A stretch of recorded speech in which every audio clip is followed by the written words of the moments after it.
l'info éco avec Capital. Le chiffre du jour, 58 millions d'euros, c'est le montant des recettes publicitaires nettes que pourrait toucher TF1 en cas de victoire des Bleus en finale de la Coupe du Monde de foot. La chaîne a dépensé 70 millions pour diffuser 28 affiches de la compétition. Elle investit dans son image et pour cela est prête à assumer quelques pertes.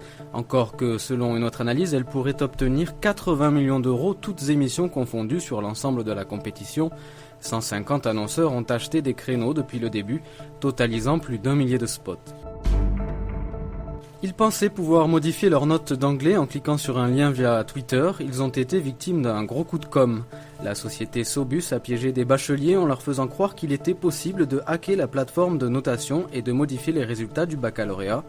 Pour cela, elle a payé des influenceurs, des tweetos avec des milliers d'abonnés pour atteindre un maximum de viralité. Plus de 100 000 lycéens se sont fait avoir. Une fois qu'ils voulaient cliquer sur leurs notes, un spot publicitaire se lançait, vantant les avantages de partir à Londres pour améliorer son anglais, en bus évidemment.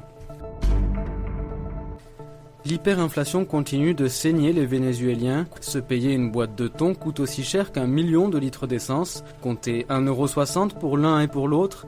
En cause, les grandes réserves pétrolières du pays qui font chuter le prix de la matière première, mais augmenter la valeur de la devise nationale et réduisent ainsi l'attractivité des exportations, ce qui n'encourage pas l'industrialisation du pays. Résultat, le Venezuela importe beaucoup et le pouvoir d'achat dans le pays est très bas. Le salaire minimum reste à 1,30 € par mois, prime alimentaire comprise.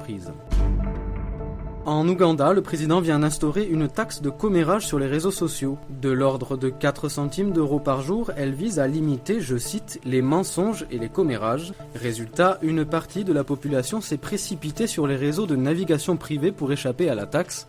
Récemment, l'Ouganda avait aussi adopté une taxe sur les virements effectués par téléphone, objet le plus employé pour se connecter à Internet dans le pays. C'était l'info éco avec Capital.